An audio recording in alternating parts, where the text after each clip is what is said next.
Today, we're looking at this sweet DJI Neo drone. That's right, this is fully automated, but there's an option to make it fully manual in FPV mode. You can see the previous FPV model here compared to this DJI model. This looks so much sleeker, right? And it's much more durable as well because you got the propeller guards on top and bottom. Even though this flywheel is pretty durable because I crashed it many times and it still works fine.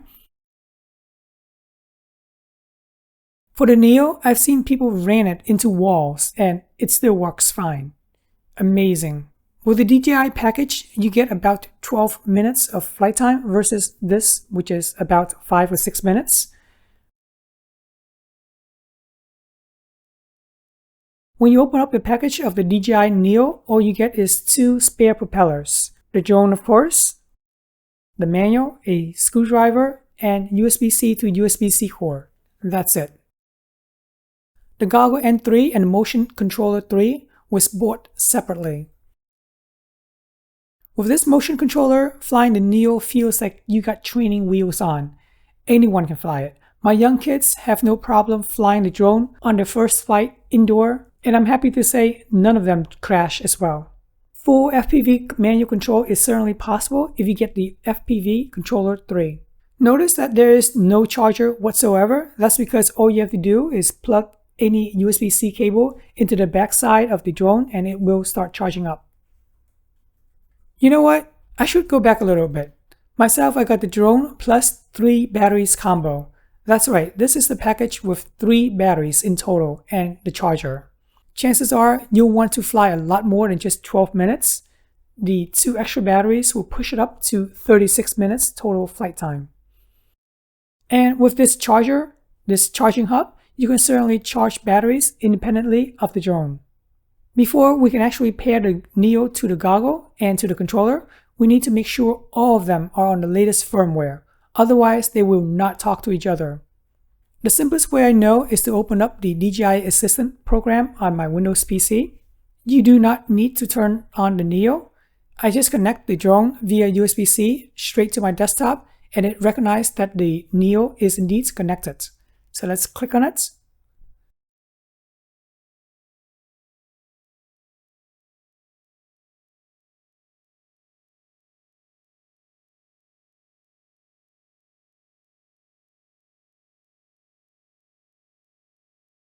Whatever version is the latest, go ahead and click on Updates.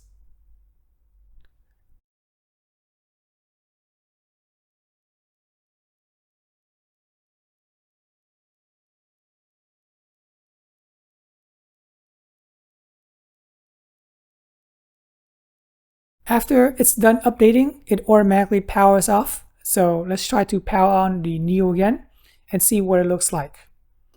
Once again, it recognized that the Neo is up and running. Click on it. We are now at the current version, so that's good. There's an option to downgrade if you ever have to. Do you want to quit? Yes. We're going to be doing the same thing to update the firmware of the goggle. This process takes about 10 minutes, whereas the Neo took lesser, maybe 8 minutes. Don't forget to do the same for the motion controller as well. By the way, if this video is helpful, please consider subscribing and liking the video. This lets YouTube know that my video was indeed helpful and will recommend others as yourself. Even though we won't be using the phone as the controller, we still have to pair them up. I don't know why. To do so, you'll need the DJI Fly app.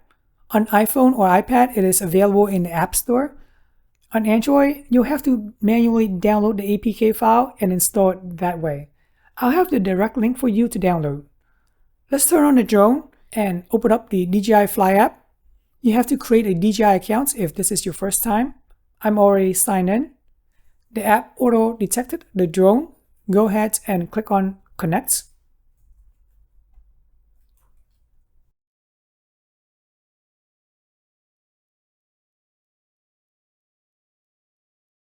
Click on Agree. If for some reason activation failed, go ahead and try again. I don't know why, but it took me like 10 times just to pass this, by the way.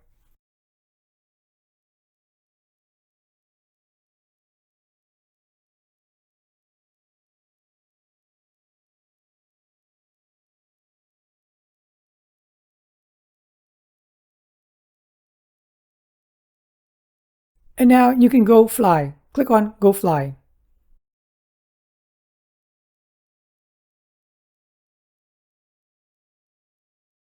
Click on Got It.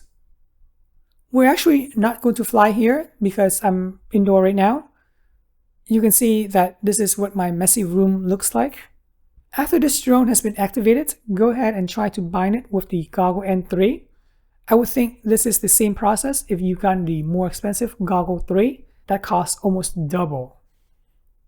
Go ahead and turn on the goggle. Press it to turn on.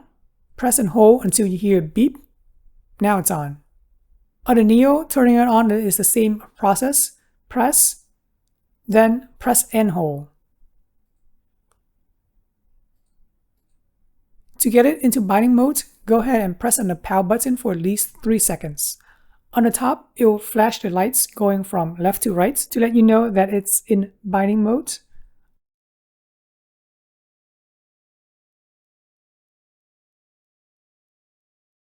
On the goggle itself, press and hold the power button. Now they are binded to each other. Let's see what's going on there. And yes, you can see that the drone is seeing the floor, which is in my room right now. The process to bind the controller was confusing for me. I thought we have to get the drone into binding mode. Apparently that's not true. You have to get the goggle and the controller into binding mode. Turn the goggle and remote on if you haven't already. On the goggle, hold power button down to get the goggle into binding mode. It'll beep non-stop. On the remote, hold power button down and it starts flashing and beeping as well. They should link to each other. Once they're linked, the beeps and the flashing will stop. In the goggle, the tutorial has 5 steps to get you acquainted with this motion controller. The guide is very thorough, and I think DJI deserves some kudos for that. It is suggested that you practice in an open space, but shockingly I was able to fly it in my tiny house without crashing. This was not possible with my Flywoo FPV drone on the first try. Alright, hopefully this video helps you with getting into the DJI FPV experience. I really appreciate you guys subscribing to my channel, liking this video, and thanks for watching.